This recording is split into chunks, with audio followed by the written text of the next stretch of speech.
즐거워지는 시사 채널 명랑민국에서 전해드립니다. 여러분들의 구독과 알림 설정은 영상 제작에 큰 힘이 됩니다. 4인 가족 최대 440만 원까지 받을 수 있는 정부 지원금이 있습니다. 바로 근로자녀 장려금인데요. 오늘은 근로장려금과 자녀장려금 신청부터 받기까지의 모든 것에 대해 알아보도록 하겠습니다. 신청 조건은 어떻게 되는가? 나의 지원금은 얼마인가? 신청 방법은 어떻게 해야 하나? 신청 기간은 언제부터 언제까지인지 총 4가지로 신청부터 받기까지의 단계에 대해 차근차근 설명드리겠습니다. 근로장려금은 국가가 빈곤층 근로가구에 대하여 현금을 지원해주는 근로연계형 소득지원 제도로 2009년부터 실시되었습니다. 근로장려금은 근로소득 규모에 따라 차등 지급함으로써 제도 자체에 근로를 장려하는 기능을 부여합니다. 첫째, 신청 조건은 어떻게 될까요? 신청 조건을 보기 위해서는 소득 요건과 재산 요건 2가지를 봐야 합니다. 소득 요건은 2019년도 회사에서 근로를 하거나 사업 또는 종교 소득이 있어야 합니다. 2019년 소득이 위에 표에 나와 있는 것보다 적다면 소득 요건에 해당된다고 보시면 됩니다. 예를 들어 나는 혼자 살면서 근로를 하여 소득이 2천만 원 미만이라면 요건에 해당되고, 혹은 나는 결혼을 하고 2인 이상의 경우지만 혼자 소득을 내고 있는데 3천만 원 미만의 경우, 또는 나와 와이프 혹은 남편이 맞벌이를 하고 2019년 소득이 3,600만 원 미만인 경우에는 요건에 해당됩니다. 자녀 장려금은 자녀가 있는 가구에 대해 2019년 소득이 4천만 원 미만이면 신청이 가능합니다. 재산 요건은 2019년 6월 1일 기준으로 가구 구성원 모두가 소유하고 있는 토지, 주택, 건물, 예금 등 재산 합계액이 2억 미만이어야 요건에 해당됩니다. 신청 시에는 부채는 재산에서 차감되지 않습니다. 또 심사를 위해 가구원에 대한 금융조회를 실시합니다. 이 점도 참고해 주시기 바랍니다. 둘째로는 지원금은 얼마나 받을 수 있을까요?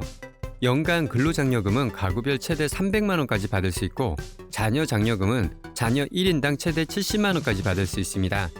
앞서 말씀드린 것과 같이 소득에 대해 차등 지급되므로 각 가구에 따라 지원금이 확정되어 지급되는 것이 아니기 때문에 시청자분들께서 직접 국세청 홈페이지에서 계산할 수 있습니다.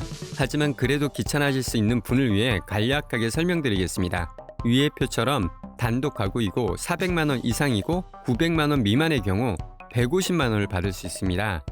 홀벌이 가구는 700만 원 이상이고 1,400만 원 미만의 경우는 260만 원, 맞벌이 가구는 800만 원 이상이고 1,700만 원 미만의 경우는 300만 원까지 지급을 받을 수 있습니다. 위의 표로 금액을 산출하기 어렵다면 국세청 홈택스에 접속하시면 우측 상단에 모의 계산을 누르신 후 근로장려금, 자녀지원금 계산해보기란을 누르시면 위의 사진처럼 선택으로 쉽게 지원금을 확인하실 수 있습니다. 셋째, 그렇다면 신청 방법은 어떻게 될까요? 신청 방법은 총 4가지가 있습니다. 첫째로는 국세청 콜센터 1544-9944로 전화하셔서 신청하실 수 있습니다. 둘째로는 국세청 모바일 앱을 이용하여 신청이 가능하고, 셋째로는 PC 홈택스에 접속하셔서 신청이 가능합니다. 넷째로는 세무서의 우편으로 접수도 가능합니다.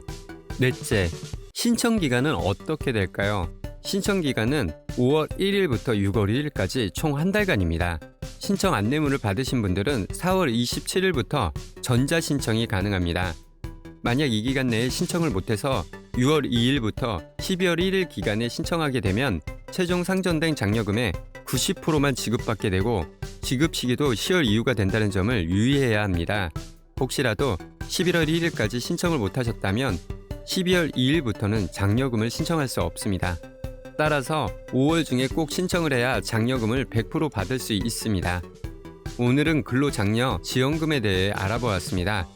여러분들의 구독과 알림 설정은 영상 제작에 큰 힘이 됩니다. 영상이 좋았다면 좋아요도 꼭 눌러주세요. 이상 김명랑이었습니다.